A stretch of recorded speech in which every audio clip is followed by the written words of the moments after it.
और कभी कभी पैदल भी चलो। कल मेरा एक संत कह रहा था मछली शहर से मैं पैदल आया हूं, तो हमने कहा फिर बहुत दूर है 7 किलोमीटर।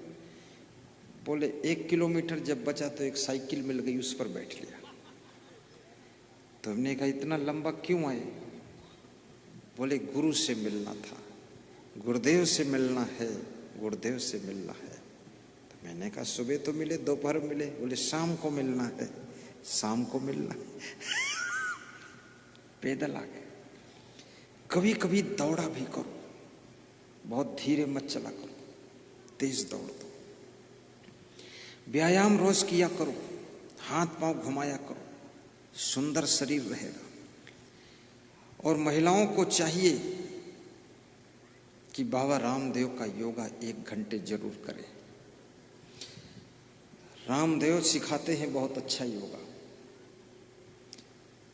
और रामदेव जब पेट को घुमाते हैं तो ऐसा लगता है कि पेट सब खत्म, अंदर चला गया, बिल्कुल रबड़ हो गया। पर तुम ऐसा मत घुमाना, तुम्हारी आंतें उलझ जाएंगी, तुम्हारा लपट सपट घुट जाएगा।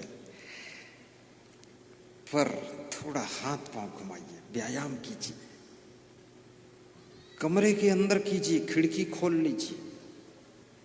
फिर क्रीम पाउडर लिपस्टिक लगाने की जरूरत नहीं रहेगी, ऐसे चेहरा चमकेगा आपका। ये तो बैठे बैठे शरीर सब भदभद हो जाता है। और बूढ़ों को चाहिए कि जब रिटायरमेंट हो गया कमरे में बैठकर ऐसे व्यायाम किया करो, अंगुली चलाइए। और व्यायाम करते समय, योगा करते समय साउंड में प्रवचन बजाइए, सुनते रहिए। और जिंदगी में इतनी मेहनत जरूर कीजिए कि अपने घर में एक सुंदर कमरा बनाइए, 15 बाई 20 का साउंड सिस्टम लगाइए, टीवी स्क्रीन अच्छी लगाइए, 2 सोफा सेट डालिए और डबल बेड भी डालिए और नीचे भी बिछौना बिछाइए। एकदम क्लीन कमरा रखिए, उसमें बच्चों का जाना वर्जित है। और पति पत्नी दोनों बुढ़ापे में योग करिए, गुरुदेव प्रवचन सुनिए और ताली बजाकर हंसिए। जब गुरुदेव हंसे तुम भी हंसिए। बहुत माथा पच्ची कर लिया संसार में, बहुत जिल्लत झेल लिया इस दुनिया में, बहुत माया मोह की ठोकरें खा ली, बहुत अपमान की घूंट पी लिए, बहुत रोध हो चुके हो। अब हंसने का वक्त आ गया है, बुढ़ापे में आनंद लीजिए। जो सत्संग से दूर हैं बुढ़ापे में ज्यादा परेशान दिखाई देते हैं। कितने लोग तो बुढ़ापे तक पागल भी हो जाते हैं। पत्नी मर गई तो पागल बन गए, लार टपकाते बैठे। पति मर गया तो चुड़ैल बन गई, बाल खोले घूम रही। अरे बाल बांध ले, बाल खोलने से क्या पति जिंदा थोड़े हो जाएगा। ये मृत लोक है, यहां तो मृत्यु होगी ही। तुम्हारा सबसे प्रिय है वो भी मरेगा, शत्रु भी मरेगा, मित्र भी मरेगा, तुम भी मरोगे, हम भी मरेंगे। मरने का डर नहीं है, लेकिन जीने की कला सीख लो तो मृत्यु भी अमृत में बदल जाती है।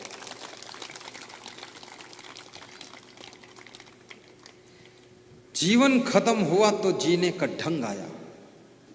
जब बुझ गई शम्मा तो महफिल में रंग आया। आहा, दीपक बुझ गया तो महफिल में रंगत आई, और दीपक जल रहा था तो महफिल में सूनापन था। और जिंदगी निकल गई तो जीने का ढंग आया। लोग कहते बुढ़ापे में अनुभव आ गया है, तो मरने का समय भी आ गया है। लोग कहते बूढ़ों से अनुभव सीख लो, इनके पास अनुभव थोक में है, स्टोर है। लेकिन मैं सोचता हूं अनुभव ऐसी चीज नहीं जो किसी से सीखा जा सके। अनुभव तो उसे कहते हैं जो करने के बाद सीखा जाता है, उसे अनुभव कहा जाता है।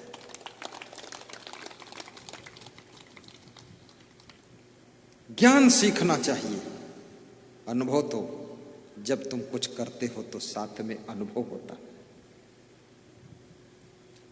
और कैसे सीखना चाहिए, एक छोटी सी कहानी सुना रहा हूं। मैंने सुना है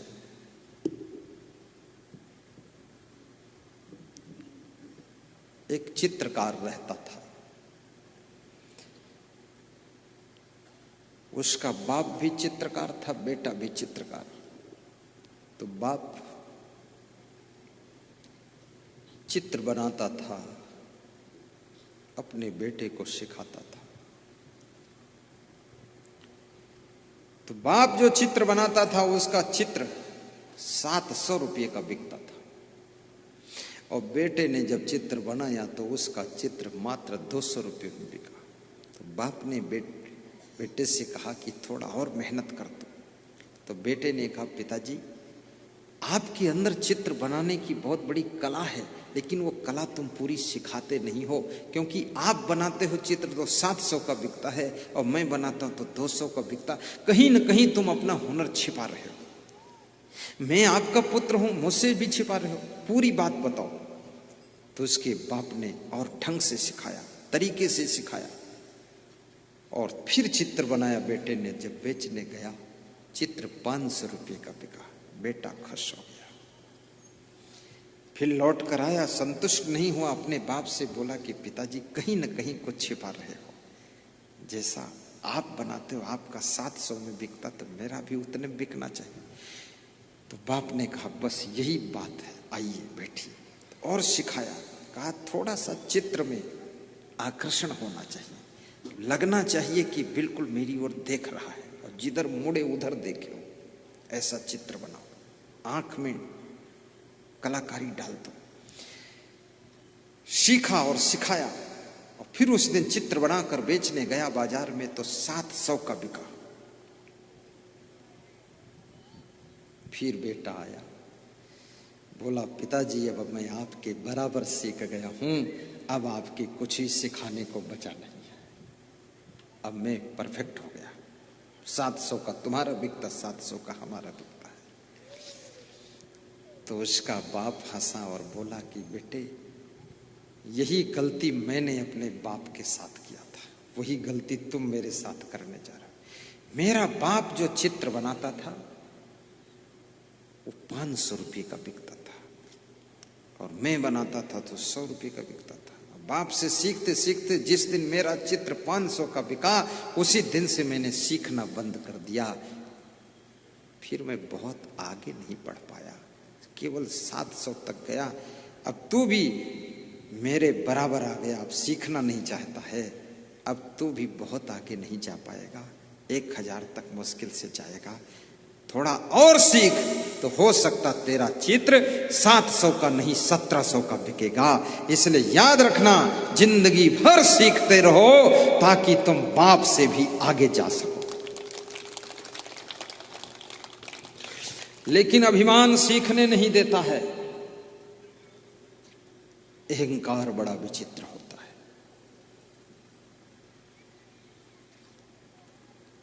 और जिनमें नम्रता है वे सभी से सीख लेते। मैं तो महिलाओं से भी सीखता हूं, पर इनसे बताता नहीं ये सोचेंगी गुरुदेव हमसे सीखा, इनकी बुद्धि नहीं। मैं किसी घर में बाराबंकी जिले में जलपान कर रहा था, तो 4-5 महिलाएं बैठी थी। तो एक महिला का पति आया, उसी घर की महिला थी। उसने कहा तुम बैठी हो, अब कटोरी गिलास सब मांजे पड़े। तो वो उठी, थोड़ा मुस्कुराई और उठी, गुस्सा नहीं हुई, और गई सब कटोरी ऐसे अंगुली से पकड़कर सट से इकट्ठा किया, और बाल्टी भर पानी में डाल दिया और धो दिया, और दूसरी बाल्टी में थोड़ा पाउडर घोल दिया और फिर उसमें डाल दिया, और फिर खड़बड़ खड़बड़ करके तीसरी बाल्टी पानी भर के उसमें फिर डाल दिया, और धोई के खट्ट से निकाल के धर दिया, और 3 मिनट में आकर फिर बैठ गई। तो हमने सोचा ये जितना जल्दी स्पीड से धोया है, इमा तो हम लोगों के अंगुलिन छुटाई जाइए वहां खड़बड़ में, इतना स्पीड हो ही नहीं सकता। वो सीखा उससे मैंने कि कितनी शीघ्रता से कौन काम करना चाहिए। कितनी महिलाएं रंगोली बनाती हैं द्वार पर, उनसे भी सीखो थोड़ा डिजाइन बनाना। और कितनी महिलाएं तो रंगोली पंगोली तो नहीं बनाती, लेकिन अपन मुंह ही रंग मार रंगे घूमती रहती, होंठ में रंग, गाल में रंग, बाल में रंग, नाखून में रंग, टांग में रंग, एड़ी में रंग, पूरा घर हो गया तंग, घर में छिड़ी जंग, रंगा रंग। आप अपने द्वार पर थोड़ा रंगोली भी सजाइए, कभी कभी 2-4 गमले फूलों के रख करके उनमें पानी डालिए। महिला का धर्म है घर को सुंदर बनाए रखना, पुरुष का धर्म है घर की आवश्यकताओं को पूर्ण करते रहना, बच्चों का धर्म है घर में खुशहाली बनाकर रखना, बेटियों का धर्म है जब तक घर में रहे ससुराल नहीं जाती है, घर में किलकारियां उठनी चाहिए, और जिस दिन बेटी विदा हो जाए लगे घर में कोई सूनापन है, कोई घर से आज चला गया है। ऐसा होना चाहिए। शिष्य का धर्म है आश्रम को सजा धजा कर रखना, फूलों से सजाइए, गमलों से सजाइए, पेड़ों से सजाइए, सामान से सेटिंग कीजिए, अच्छा बनाइए। कितने आश्रमों के शिष्य ऐसे होते बिल्कुल माटी के धोंधा, ढाल तना बैठे 10-15 जने अंगड़ाई ले रहे हैं और ब्यार ब्यार जात गद्दा पर पहुंचते न, गमला में फूल में पानी डालना है, और कोई फूल वूल लगा है तो कर रौंद देते हो, महादुष्ट पैदा हुई। अरे आश्रम को स्वर्ग बना दो और गुरु को एहसास करा दो कि कोई आपका शिष्य बनकर आया है। गाड़ी को भी चमका कर रखो, साफ सुथरा रखो और फिक्र करो कि नुकसान नहीं होना चाहिए। आश्रम के वफादार शिष्य बनो, ऐसा शिष्य बनो। कितने साधु और शिष्य दमादम गांजा पी रहे हैं, भभूतले से बैठे हैं, खुदा स्नान नहीं कर, तुम बताओ तो आश्रम साफ रखो, पीठ में बारू लगाए बैठे।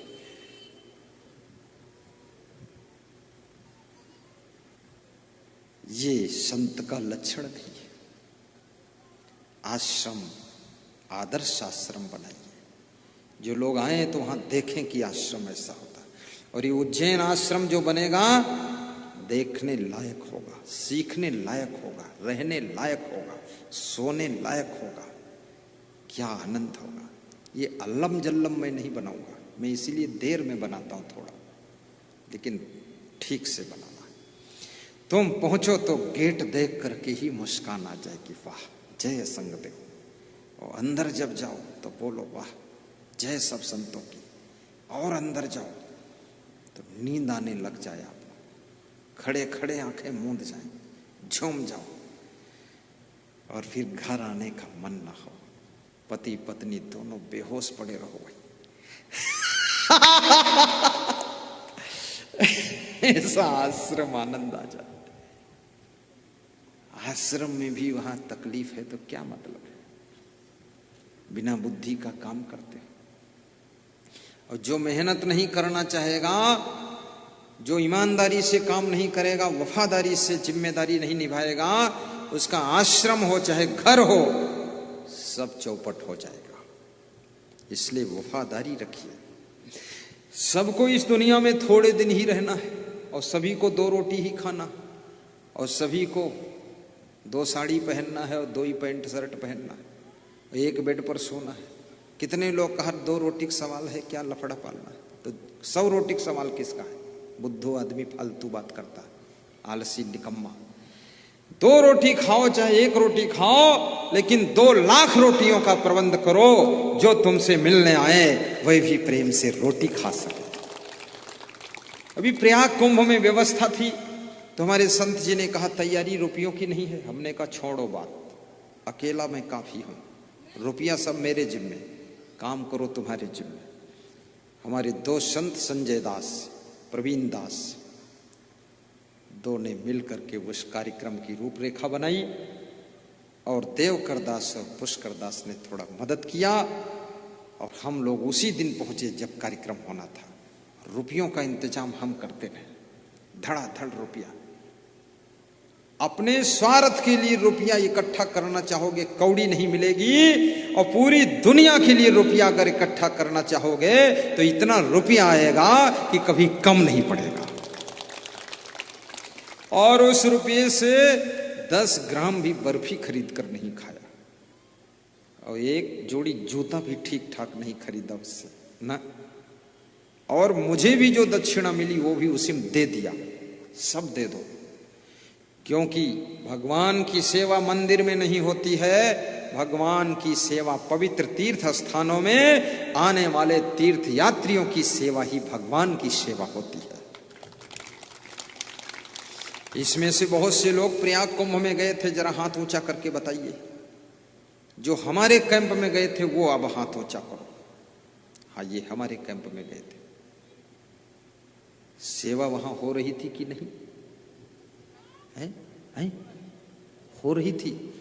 झूठी बात तो नहीं बोल रहा हूं, झूठ बोले कौवा काटे। हो रही थी।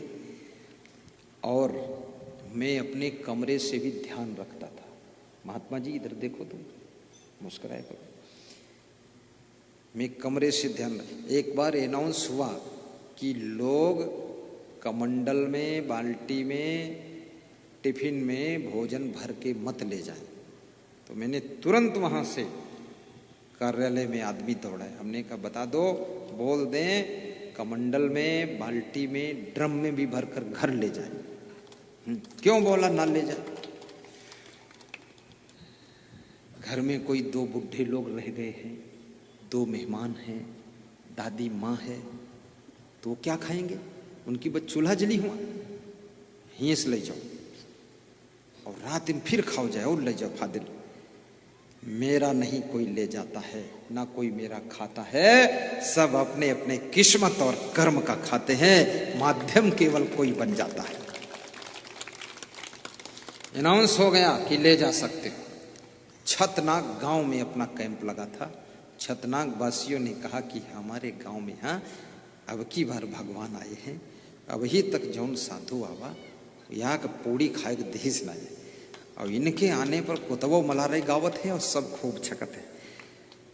खीर भी टाप की बनती थी। 2-2 कुंटल दूध डालो, 20-20 किलो काजू किशमिश बादाम डालो। हमको जो लोग काजू किशमिश भेंट चढ़ाते थे, हम तो कभी हफ्ते में 1 काजू खाते थे। सब संभाल बांध के रखे रहा कि प्रयाग कुंभ हम यहाँ खीर हम डालेंगे तो सब लोग खाएंगे। तुम जो हमें देते हो ना, यूं नहीं कि हमें चुप्पे से काजू खाई ली, हम ऐसा काम नहीं करते। ये महात्मा जी उसको इकट्ठा करके रखते हैं। आ जाओ बैठो, चढ़ जाओ, ऐसे महात्मा जी हैं। और खिलाकर खाए उसे खुदा कहते हैं, और चुपके चुपके खाए उसको जुदा कहते हैं, जुदा कहते हैं। रोटी मिल बांट कर खाए उसे इंसान कहते हैं, पराया दर्द अपनाए उसे भगवान कहते हैं। किसी के काम जो आए उसे इंसान कहते हैं, और प्रवचन बरहता में कराए उसे सुरेश विश्वकर्मा महान कहते हैं, महान कहते हैं। धन्य हो तुम, चिंता मत करना, फिर आऊंगा गांव तुम्हारे। ये गांव भूलेगा नहीं, जिंदगी भर आना है। आऊंगा नहीं तो जाऊंगा कहां? आना ही पड़ेगा। पूरे देश विदेश में सत्संग करने जाता हूं और सब जगह ऐसी हंसा देता हूं, सबको हंसता हूं, हंसाता हूं। तो लोग कहते हैं आपका कुछ मॉडल अलग। हमने कहा स्पेशल मॉडल, कोई ओल्ड मॉडल थोड़े कि मुंह ऐठे प्रवचन करो। हंस करके प्रवचन करो। और गुरु गोरखनाथ ने कहा है हसीबा खिलिबा धरिबा ध्यानो। कबीर ने कहा खुले नयन हंस हंस पहचानो, सुंदर रूप निहारो, संतों सहज समाधि भली। आंख न मूंदो कान न रूंधो, काया कष्ट न धारो। और खुले नयन हंस हंस पहचानो, सुंदर रूप निहारो, संतों सहज समाधि भली। जहाँ जहाँ डोलो सोई पई कर्मा, जो कुछ करो सो पूजा। और सोई जाओ तो करो दंडवत, भाव मिटाओ दूजा, संतों सहज समाधि भली। ये अलग से 14 कोसी, पंचकोसी, ये कोसी परिक्रमा करो न करो, आपका हर पवित्र कदम परिक्रमा का फल दे देता है। दंडवत प्रणाम करो न करो, लेकिन जब लंबे होकर तुम सोते हो, अगर पवित्र मन से तुम लेटते हो, सोते हो, वो दंडवत प्रणाम का फल तुम्हारा सोना भी दे देता है।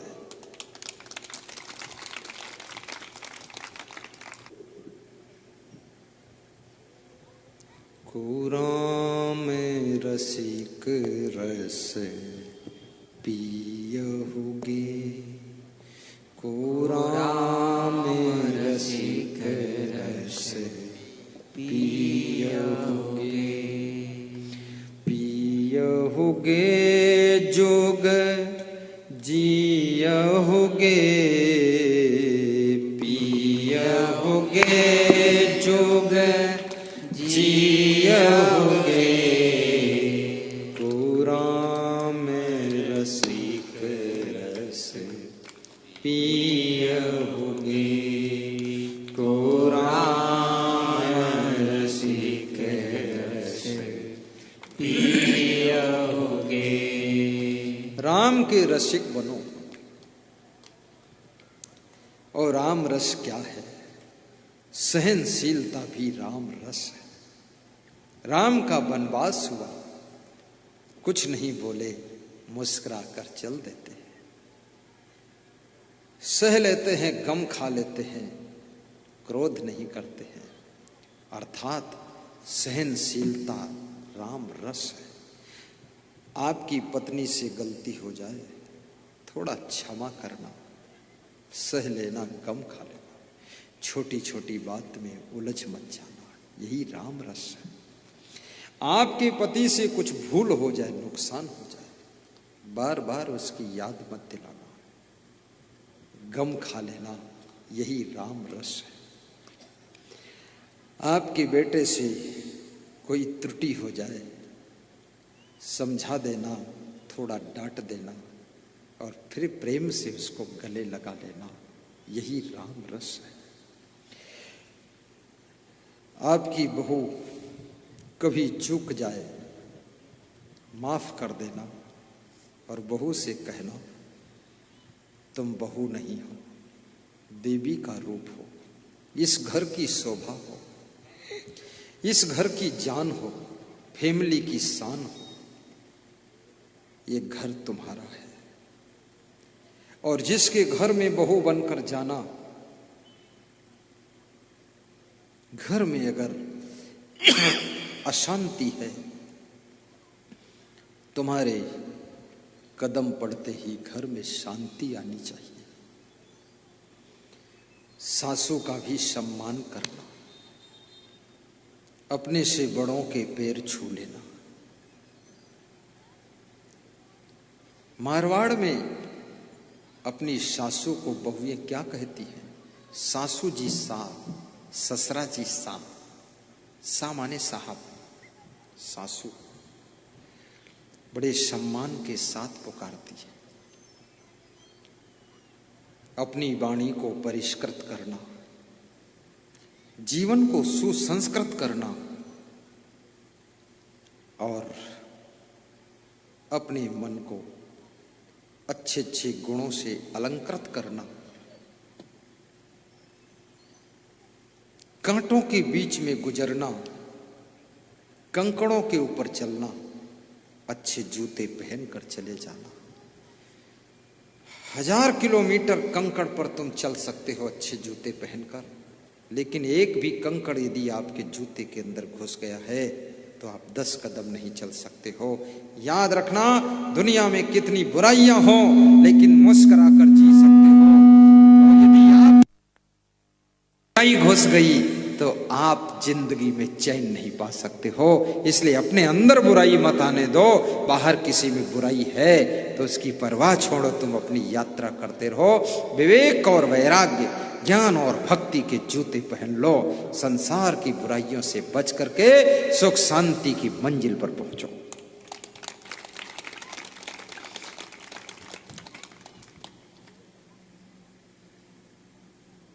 बच्चों को अच्छे संस्कार देना, स्वयं के अच्छे विचार रखना, आलस्य कभी मत करना, बड़ा बिजनेस खड़ा करना। तुम्हारा टाइम तो उतना ही खर्च होगा। बड़ा बिजनेस करोगे तो मैं सिवनी कला डिस्ट्रिक्ट धमतरी में गया, डगेश्वर चंद्राकर के यहाँ, केवल चंद्राकर। तो उनको मैंने देखा कि बहुत अच्छी गौशाला है उनके पास। मैंने कहा चंद्राकर कब बनाई गौशाला? ये तो लगता है तहसील में सबसे टॉप है। बोले नहीं गुरुदेव, जिले में टॉप है, 10 जिलों में टॉप है। छोटे से गांव में गौशाला है, सैकड़ों गायें, 20-20 लीटर दूध एक एक गाय दे रही, 30-30 लीटर। तो हमने कहा डेगेश्वर चंद्रा, बोले टाइम दीजिए, आपका जन्मदिन यहाँ मनाएंगे 20 अक्टूबर, प्रोग्राम दे दो और 51,000 गायों के दूध का प्रॉफिट उज्जैन आश्रम में देंगे। अकाउंट में पैसा भिजवाया। मैंने कहा चंद्राकर इतना बड़ा सिस्टम? बोले टाइम तो उतना ही लगता, 5 गाय पालते तो दिमाग लगाना पड़ता। अब हमने सैकड़ों अच्छी भारत की छठी गाय और ऐसी गौशाला, हर गाय पर पंखा चल रहा है, कूलर चल रहा है, उनका गोबर और पेशाब वहां दिखाई नहीं दे रहा है। बोले जो जिला अधिकारी होता है डीएम, वो यहां 6 बार आ चुका है और आदर्श गौशाला घोषित किया है, पुरस्कार भी दिया है और अभी प्लान है इसको बहुत बड़ा करूंगा। मैं आपसे भी कहूंगा, चाहे कोयला का बिजनेस करो, लोहा का बिजनेस करो, सीमेंट का बिजनेस करो, खेती बाड़ी करो और यहाँ की गाड़ियों का बिजनेस करो या डॉक्टरी का करो, लेकिन जो करो वो टॉप का करो, लंबा चौड़ा करो, बड़ा करो, ताकि आपके पास में बहुत से लोगों को नौकरी भी मिल सके और उनकी रोटी भी चल सके। कुछ काम करो, जग में रहकर कुछ नाम करो। दुनिया में आपका यश भी होना चाहिए। जिस घर में रहो तो आपका कीर्ति हो, घर के लोग भी कहे कि इनके बिना घर नहीं चलेगा। जिस आश्रम में रहो, आश्रम में इंपॉर्टेंट साधु बनकर रहो, महत्वपूर्ण साधु। किसी के मन में ये ना हो कि ये साधु यहां ना रहे तो ठीक है, ये मन में होना चाहिए इनके ना रहने से आश्रम बिगड़ जाएगा। ऐसा कार्य करो। किसी के घर में बहू बनकर रहो तो आपके घर के सदस्यों को लगना चाहिए कि बहू के बिना घर नहीं चलेगा। लेकिन तुमको यह अहंकार नहीं आना चाहिए कि मेरे बिना दुनिया नहीं चलेगी। तुम तो यही सोचो कि सब चलेगा, मैं कुछ करने का अवसर मिला है, कर रहे। नम्रता हो, आपका जीवन समझदार बने, आपकी उन्नति हो, आपका अच्छा भवन बने, अच्छी गाड़ी हो, अच्छी माताएं बहनें आपके घर में निवास करें, स्वागत सत्कार अतिथि का बहुत अच्छा हो, भारत माता की सेवा आप कर सकें, देशभक्त आप बन सकें, गौ माता की सेवा कर सकें और संतों के प्रवचन सुन करके अपने जीवन को धन्य बनाएं और आपके हाथों से दान पुण्य भी होता रहे। ये लालच खत्म हो और दान की धारा बहनी शुरू।